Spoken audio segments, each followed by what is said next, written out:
Dalam Roma 7 ayat 22, Paulus berkata, "Sebab di dalam batinku, aku suka akan hukum Allah." Kemudian dilanjutkan di dalam ayat 23-24 dikatakan, "Tetapi di dalam anggota-anggota tubuhku, aku melihat hukum lain yang berjuang melawan hukum akal budiku, dan membuat aku menjadi tawanan hukum dosa yang ada di dalam anggota-anggota tubuhku. Aku manusia celaka. Siapakah yang akan melepaskan aku dari tubuh maut ini?" Namun di dalam Filipi 3 ayat 7-9 tertulis, "Ditinjau dari hukum, aku tidak bercacat. Syukur kepada Allah oleh Yesus Kristus Tuhan kita. Jadi dengan akal budiku aku melayani hukum Allah, tetapi dengan tubuh insaniku aku melayani hukum dosa." Saudaraku, sepertinya kedua pernyataan Paulus ini saling bertentangan. Tapi tidak, saudaraku, tidak bertentangan, karena hukum Allah standarnya adalah standar menurut Allah, bukan baik menurut standar Paulus sebelum ia bertobat. Paulus memahami apa yang baik menurut Tuhan. Ia melayani hukum Allah, sementara ia masih ada di dalam kodrat dosa. Kodrat artinya sifat dasar yang menguasai seseorang, sehingga orang akan berperilaku sesuai dengan sifat dasarnya. Jadi manusia berdosa hidup di bawah hukum dosa. Dan hukum dosa berbeda dengan hukuman dosa.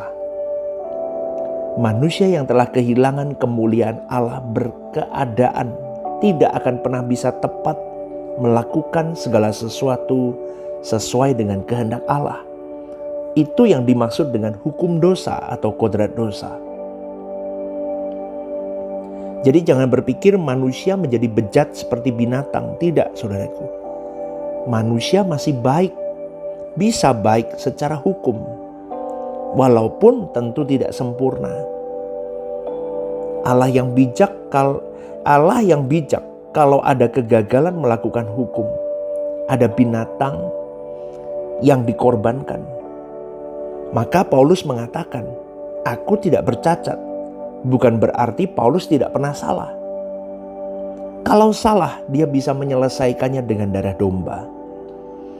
Dia tahu apa yang baik menurut Allah, tetapi dia tidak mampu melakukannya karena hukum dosa di dalam dirinya. Maka dia berkata, "Syukur kepada Kristus." Karena Roh Kudus menuntun kita mesti berjuang, saudaraku. Kita harus menyangkal diri. Daging ini tidak boleh diberi makan. Tapi itu proses bertahap. Karena pergumulan melawan keinginan daging itu rumit, kompleks, dan berlapis-lapis, saudaraku. Lewat satu level ke level berikutnya, terus muncul lagi.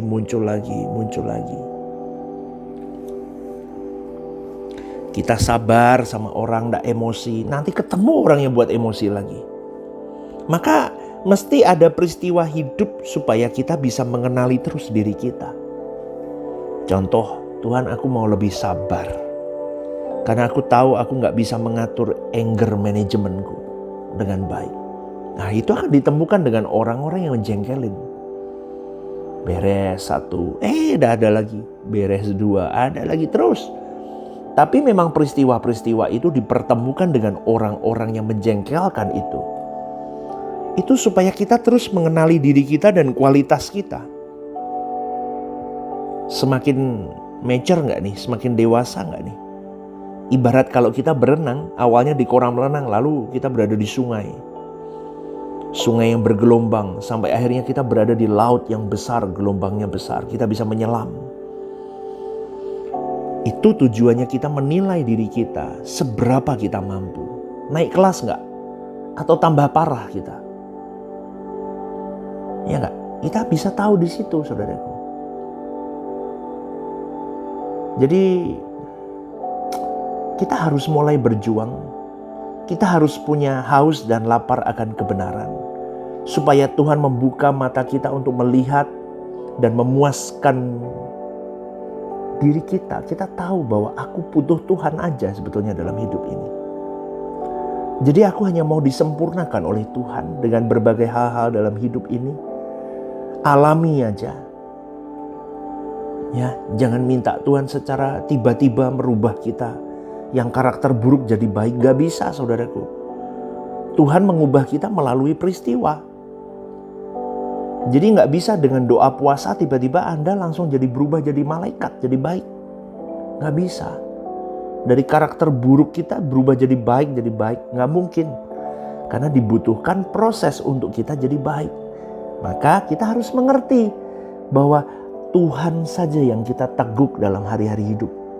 Kita pagi hari berkata, Tuhan sempurnakan hidupku. Aku mau berjuang semakin sempurna. Terjadilah apa yang terjadi dalam hidupku. Semuanya pasti mendatangkan kebaikan atas diriku. Nah, itu baru dewasa. Jadi gak bisa hanya doa nangis-nangis terus minta tiba-tiba berubah. Gak bisa, saudaraku. Sampai kita memiliki gen dari Allah itu sendiri. Kita harus belajar firman. Kita harus belajar firman. Bukan hanya firman yang bertalian dengan etika, jangan begini, jangan begitu. Tapi firman yang mencerdaskan. Sehingga kita bisa menempatkan Tuhan dengan tepat. Kita menempatkan diri kita dengan tepat. Jadi gak sembarangan bertuhan.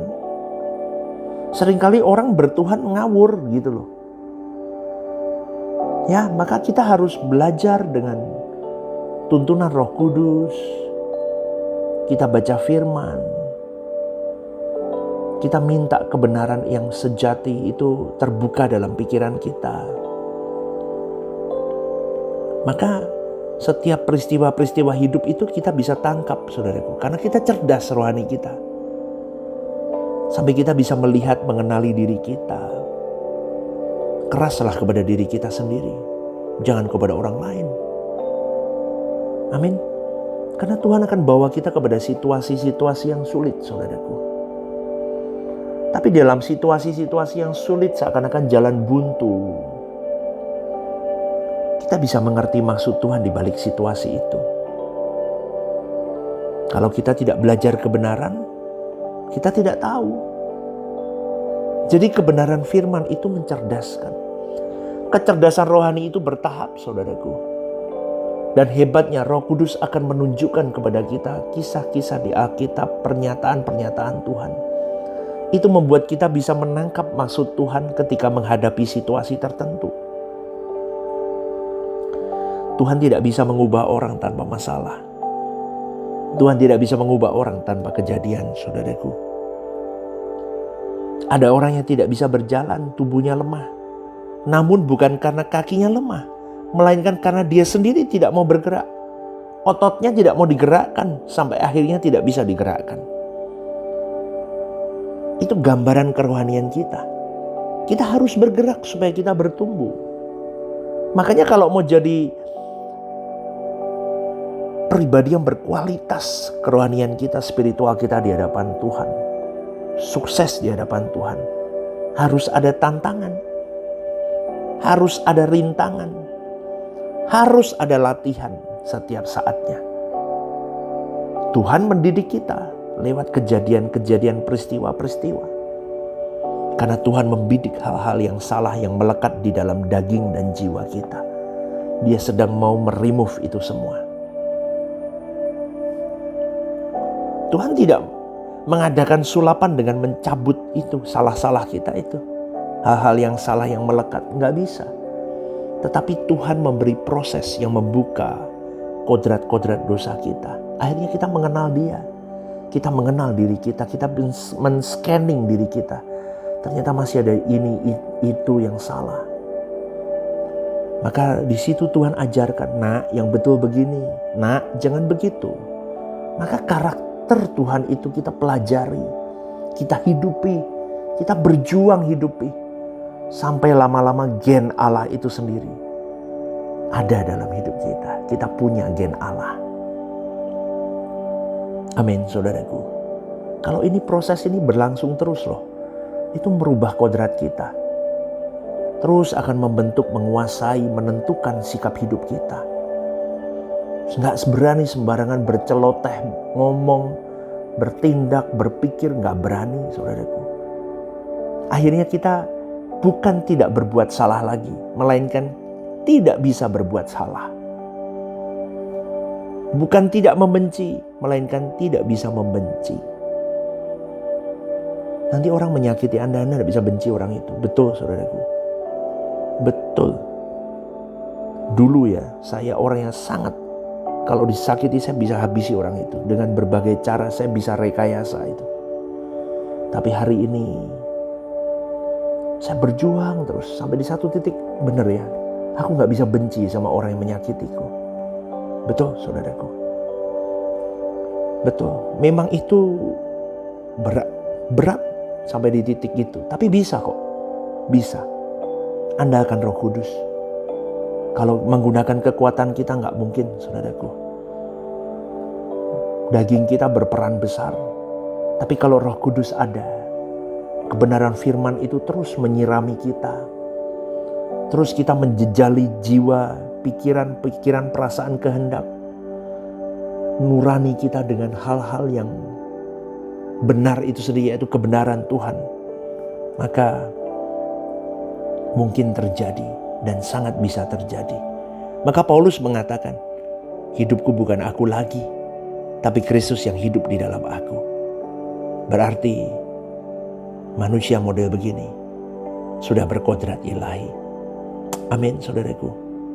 Katakan kepada dirimu, hidupku bukan aku lagi, tapi Kristus yang hidup di dalam aku. Perjuangkan itu.